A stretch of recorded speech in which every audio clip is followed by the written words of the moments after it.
Hey everyone, welcome back to another ASOTU Wedge webinar. Today is going to be a great one. We are joined by our friends at Urban Science, talking about getting back to brilliant basics, elevating the auto buying experience through real-world customer feedback. Joining us is going to be Elizabeth Marietti. She's the Solution Manager, Direct-to-Dealer Strategy and Enablement for Urban Science. Enjoy. Kyle, you know those scenes in a movie where somebody leaves? Right? Like somebody's leaving somebody else. Oh, right? It's always sad. There's sad music. I don't know that it's always sad. In my mind, I feel like it's always like energetic and sometimes angry. Right? Because the point is, you're watching Hallmark movies. They tell you exactly why they're leaving. Have you ever seen The Notebook? Right? Right. They tell you exactly why you're leaving, why they're leaving. There's no question. And it's that not couldn't you, be it's any me. more opposite. I mean, we know the list, right? Yes. Right. And then you can fix it. You can rebuild. You can not make the same mistake again. But the same thing isn't true when customers leave us.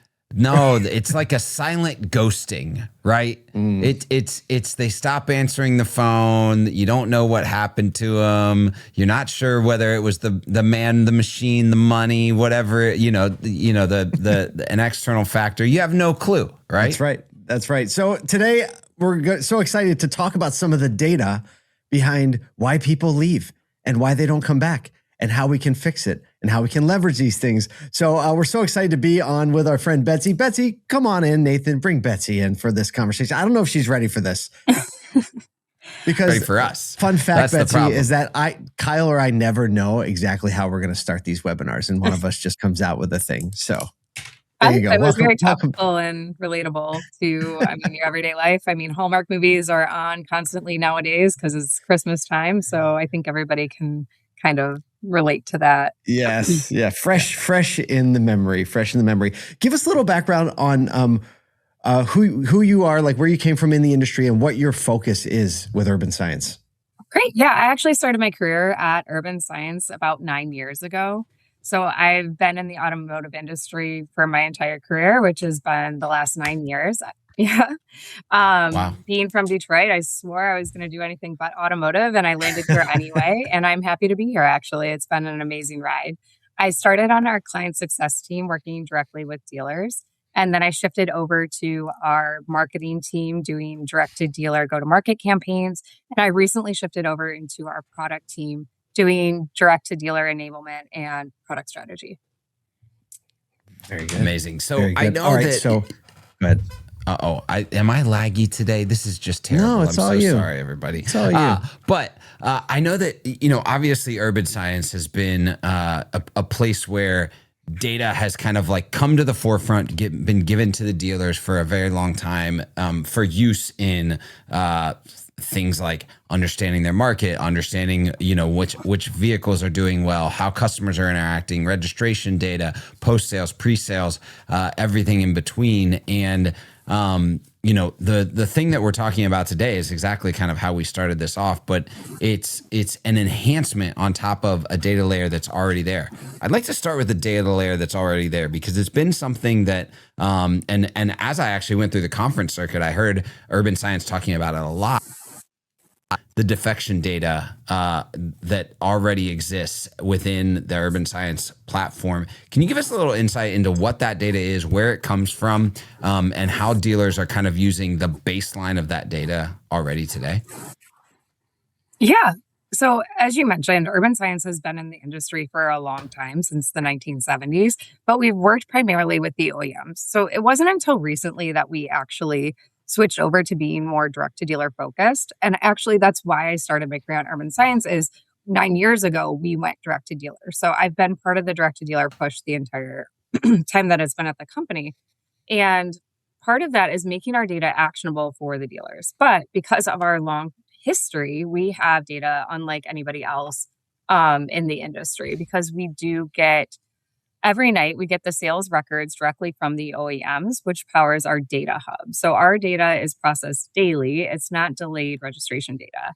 And because we get every OEMs, we're able to show both competitive sales defections and also same brand defections.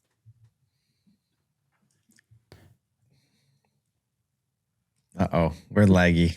I'm like, I'm super No, laggy. no, No, I think it's we're on good. it's on us somehow. I don't know what that is because I think you finished before. So when you look at defection, so now a dealer's able to see. Let's walk through that pattern. So I'm able to see where customers defected to, right? Like they went to the same brand, another store, or they went to another brand, another store. What's been the current process for like, okay, I now understand that I'm a dealer. What have dealers been doing with I see where people are defecting to? What's been, before the enhancements that we're going to talk about today, what's been the thing that dealers have leveraged, how dealers have leveraged that to do better business? right. So I think first and foremost, defection data enables better customer experiences because you're no longer reaching out to customers who are in market or interested at your dealership. Mm, So not yeah. only does it save your sales team time, it becomes an efficiency play for them, but then you're not bugging those customers. So you're not sending them like, hey, where'd you go? Why'd you ghost me? Let me call you. Let me call you again. Let me email you. Like, so then you're providing a better customer experience overall. You're providing a better salesperson experience as well, because then they're not wasting their time trying to figure out, is this person still interested in me? Like, I I don't know. I've got 100 leads to follow up with. It helps them streamline their process there. And then because you are kind of taking out the noise, the customers that they are following up with, they have more time to craft personalized messages, making sure that they're hitting those kind of follow-up points. It gets them back to the brilliant basics of the sales process. At the end of the day, the automotive industry is a people industry. And the more personalized you can be in that sales process, the more likely you are to actually capture that sale. For most people, this is one of the biggest purchases they make in their life. And people only buy a car. I mean, I don't know about leasing aside, probably 5-10 years every so often that they're purchasing a car. So it's a big life moment for most people. And the more personalized you can offer that experience, the more likely you are to capture that sale. So it makes you more efficient, gives you more time to follow up with the leads that are on market and make it more Yeah. personable. I mean, as someone that ran BDCs and sales teams, like I know that there's only so much time in a day. And especially when you're spinning your wheels on customers that stop answering because they have bought, it just becomes an absolutely deflating part of the process. But it seems like the current process has allowed a better customer experience or better employee experience in the moment, right? But I think dealers are always after, how do I fix this the next time? And that's where the enhancement comes in. So give us a little of insight into what the new enhancement is, the new survey, the capability of it, and kind of the initial onset of the feedback that's been received. Yes, exactly. So SalesAlert does give you some of those clues and patterns, and you are able to do some real-time coaching because it is down to the individual lead level data. So you can always check and see like, okay, they bought a competitive vehicle from, they bought new, they submitted a lead for use. And then you can kind of put the pieces together, but you don't exactly know what went through that customer's head. So I'm really excited to be bringing to market this new defection survey component. So we always survey. In fact, I just bought a car and I just got the survey from the dealership saying like, hey, what went right? And then I got a survey from the brand saying, hey, what'd you like about this? But I purchased a car. We're not always reaching out to the people who didn't purchase a car. So this one is now allowing you to automatically, seamlessly in the background, so you don't have to do anything, send out a survey to these customers to kind of peel back the layers to what went wrong in that sales process. Was it pricing? Was it inventory? I mean, like those are the ones that you think, okay, yes, those are like kind of the main factors, but maybe there was something else. Maybe your website experience wasn't seamless. Maybe they didn't receive the information that they first requested from your salespeople. And these are very fixable, small incremental changes that you can make at the dealership. You just need to know to make them. And that's what this survey will do. What are the response rates on this? Like, are people filling these out and letting you know? Usually when people respond, it's because something went wrong, right? Yes, typically. So I've been piloting this with just 2 major dealer groups within the nation. So it's a small sample size to start, but I've been really energized by the responses that we've been seeing because it is kind of a mix. So some people are just like, hey, you just didn't have the vehicle I requested. And then other people are a little bit more spicy. Where they're a little bit more Great way to put it. reviews. Like, oh my gosh, I recommend you. So what's more dangerous, or why is guessing what customers like why they left and why they didn't buy, why is that actually a little more dangerous than anything else, really? Yeah, because you're guessing at the customer experience. You might know, you might think, oh, maybe it's a price issue, but really, like for example, one of the surveys we found is that they didn't have anybody greeting the customers when they walked into the dealership, and they got Mm. constant feedback on that. Like nobody greeted me for 10 minutes, but they thought it was a pricing issue. And like these are Wow. fixable things. So guessing, you might be lowering your prices and then you're missing out on additional revenue as opposed to just You, like, hey, maybe you just just have a need to greeter. retrain the greeters, Yeah, retrain the greeters. and you're Exactly. lowering your inventory. Yeah, I mean, when I think about this, we know the stats. Like a happy customer, 1 to 2 people, an unhappy customer will, or even like not customer, someone that was a potential client will go and tell 10 to 15, Bad right? experience, or right? or the entire internet, right? Or what follows them, and so you think about the ability to track down those people. The reason why it's so hard for people to actually get surveys back is because most people that buy a car from them are generally happy, right? Yeah. If you bought a car, you're generally agreeable. Every once in a while, you get that upset customer or something went wrong post sale, but mostly it's agreeable. There wasn't a massive thing that went wrong. But there's so much data in that other subset that we never even see, and I think that's that's what you're hearing and seeing right now. Is there a trend toward like we're starting to see trends toward these are the big we weren't expecting, or that dealers maybe should be paying attention to in general because of early insights as to how the market's reacting right now? I will say, I think some of that is known. This survey is actually helpful because it kind of gives you maybe the things that you're not thinking about. Because I think most dealers are plugged in, reading the news. They have an understanding that affordability, most people are in a tight spot. Like, I think that one is, it's not really a aha moment, Surprise. but some of Yeah, those yeah. smaller pieces that I mentioned, like not having a greeter. Another one was the directions on their emails were unclear. And you know how like dealerships, at least in Metro Detroit, they're all stacked against each other for whatever reason. So these Mhm. customers were just stopping at the first Chevy instead of going to the second Chevy, which was them. And they were getting confused. So they were losing a bunch of customers because they were just stopping one Chevy store too early instead of going like a half mile down the lane. Wow. And so, like, it's more like these aha moments, but they're all very unique to the individual dealer front. That's kind of what you're getting out of this process is like, sure, I think like some of the larger industry trends we do see, like, oh, I got a better trade from somebody else, or the pricing was a little bit too high. But it's more like these mini changes that you can make that are having the most impact for the dealers that we're piloting with. Well, talk about the changes, because I think one of the biggest challenges whenever you have data and information is how do you get it from like collecting it. Accurate data is the first step. And then the more important step is like, what do we do and how do we execute some change based on the data we have? We have to see the data, kind of digest it, put it in actionable steps, and then transfer that information from one person often to many people in a change. So what has been your experience on how the best dealers are taking the data, digesting it, and then making measurable change with it? Yes, great question. I like to say that data without action is just data. Like you can't do anything with it.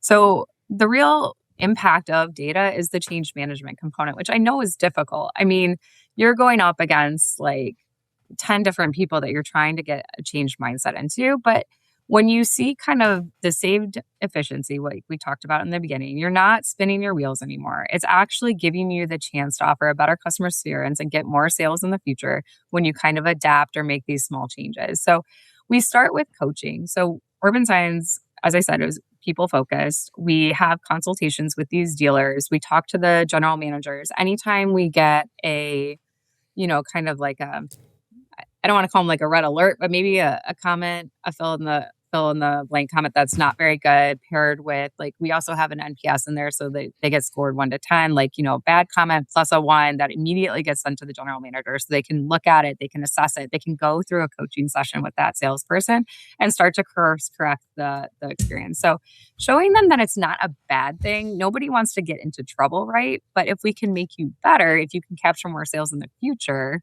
then, it's more of a positive place. So we're trying that. We're trying to be helpful coaches, helpful partners to our dealers. Is there talking about the best dealerships that do it, what do they do after you raise the flag? Like, do you have any insight into when you flag it and you speak with someone, do you have an idea of what some of the best operators do from there? Yeah, I think some of the best operators, and you'll see this across the industry, they have true coaching teams. Like they have actual coaches either on site or a part of their group. So I think that again, it's early days. We've only been in market about a month, but very, successful as of now. But they're taking it, they're passing it along to the coaching team.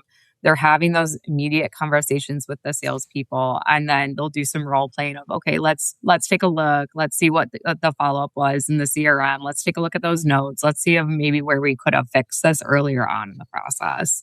So it becomes more of a guidance, more of that coach. One of the hardest things whenever implementing tech or implementing something, especially in the communication pattern of a dealership, is the change management required. How is this implemented in the communication channels? Is it external? Is it internal? And, what's the functionality of like manipulating it based on the dealer or based on the type of customer that's defected? And how easy is it to kind of like get your hands around as a team, the setup of it? Yeah. So we're doing it because I'm working with 2 groups. We have kind of the group level reporting who will get the group report once a week. And then the individual stores have access through all the survey data within the SalesAlert platform. So they can go in and download the report at any time. And then through the individual lead level line, if they get a survey response, they can go click on that lead and see exactly what they responded. So all of the data is there, and then you can kind of manipulate and play from there.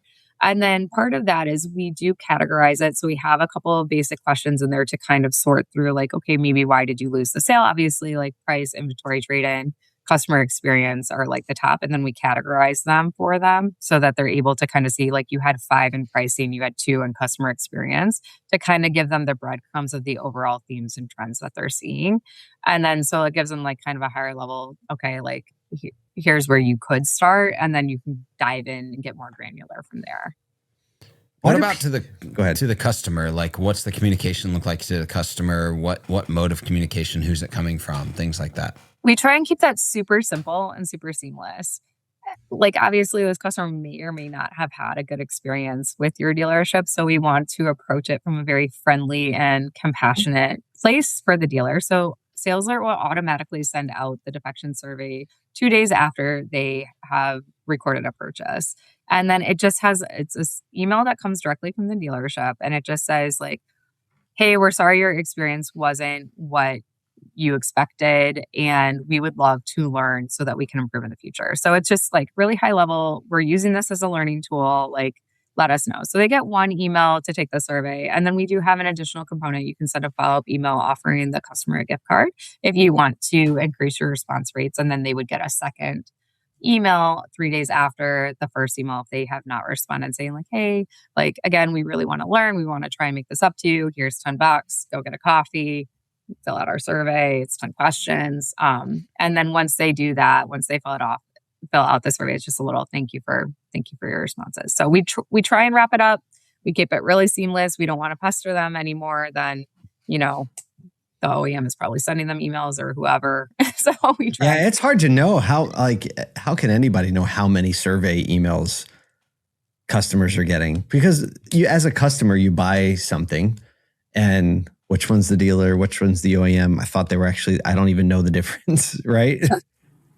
And yeah, so it's exactly. really tough. So we don't want to add any more into that. That's kind of why we're playing with timing. As I said, we're kind of in pilot mode, this is what I love about my job, is that I can pull all of these different testing and triggers. So originally we were sending it the day after. Now we pushed it back a couple of days to see, like, give the customer some breathing room here. Don't pester them right away. So we're playing around with all that kind of timing just to see, because we know that customers get over communicated too. In fact, that's one of the questions in the surveys, like too many communications, not enough communications, they can select. If I'm a dealer, I'm definitely, especially on same brand defections, I'm taking this and using it as a way to invite that customer back into the store for service, but more uniquely, especially when I get a survey response. I'm going, okay, I would invite this. If I know defection data already, I'm going to start a cadence in my CRM around how to make sure that they come back for service. But this has the potential, especially with AI generated responses and some of these follow-up tools, to start to say, hey, I know that this was the thing that you had a problem with essentially when you came in originally to buy a car. This is how we're going to make sure that doesn't happen on the next end. And then I'm going to surface that somehow in the details of my service customer report. So I think, dealers that are thinking about how do I take these multiple elements, especially those that are like bringing data back into a CDP or some sort of data warehouse that's outside of the CRM that the service thing can listen to as well, and giving their team the tools around that can really start to enhance a customer's profile on into long-term retention. That isn't just, okay, got that, did a little bit of training. Hopefully my team doesn't drop the ball again, but how do I get this customer ingratiated for life? Because our friend Patrick Abad says is a problem fix at the lowest common denominator has the opportunity to win a customer for life, right? That's the moment right there that you have the opportunity to turn that customer actually into a customer for life and not have a full defection, right? Yeah. And the loyalty component is so important. And I'm actually glad that you brought up service. So we're launching the first version of the survey right after NADA, but I'm working with those pilot dealers to discuss how we get this into service or how we can continue to build and enhance upon this, especially with integrating it into the CDPs. So we have a couple of dealers who are using the defection data, because you can push SalesAlert directly to your CDP. So you can push those defectors, and then who is same brand, and you also know who's in your PMA and the distance away from the dealer. So then if you have those components, you push them into your CDP, you can start really smart service campaigns and then start that process of winning them back. And then obviously if you have a couple more data nuggets in there, you can kind of continue to be personalized, offer a better experience, and then hopefully win them back. We've done a couple data reports at Urban Science too that just shows the value of the service to sales loyalty loop. And it's a huge, connection point for dealers. So being able to kind of connect back and get a chance to win that customer back, like you were saying, is imperative to building long-term loyalty and kind of preventing future continued defections from that customer, especially if they're in your backyard. Yeah. Maybe this is a little bit more of a practical question, but what keeps dealerships from implementing more of this? Why would they say no? Or what are the things that are standing in the way of them really implementing and deploying some of this very usable data? That's a great question. If I had the answer to that would be that'd be helpful. I'd be in sales. That'd be great. My guess is we really have only been in the market the last 3 years or so. So potentially awareness play. We're continuing to push. We're continuing, like you said, you've heard on some of the conference circuits about defection data. We're trying to kind of get the word out of just how actionable this data can be for your team, for coaching, for efficiency. It's so actionable. That's why I asked, because it's very usable and actionable, black and white. This is what happened. This is how we fix it, as opposed to so many other things out there where you have to infer things from the data and you have to do a little acrobatics to get to a potential solution. This is to me, it's some of the most practical data a dealer can leverage. Yes. Yep. And the price point is great. I'm not going to lie to you. It's $299 a month. So you have very actionable data. It doesn't take a rocket scientist or an outside consultant to coach you on this. It's literally, here's the customers who no longer bought from you. And then you can even make it even more seamless because we have the integrations with all of the major CRM companies too. So you can auto close them out of your CRM if you want. So it could be a set it and forget it. And then like we were talking about, kind of the dealers who are a little bit more savvy, or kind of doing a little bit more with it, coaching and everything. I mean, after 6 months, we've seen a 6.5% sales lift, which is an average of 25 units more, just by having kind of defection Let's data go. at their fingertips. Wow. Amazing. Well, Betsy, thank you so much. I for one, I'm super excited about this. I think as someone that ran sales teams in a dealership for a while, this would have been lightning in a bottle for me, you know, really focusing my team and giving me leverage to make those micro fixes, like you said. And I love that they are micro fixes. They're not massive. So thank you for joining us today on this Edge webinar. It's been absolutely fabulous. Yeah, it's been a pleasure. Thank you guys so much. I've had a joy talking to both of you today.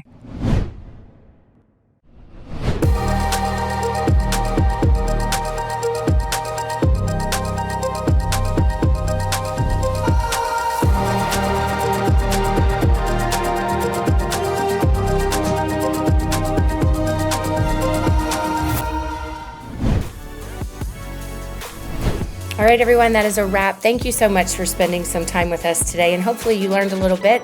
If you want to watch this again, share it with a friend. You can hop on over to www.asotu.com and click on media, drop down to webinars. Thanks so much. See you next time.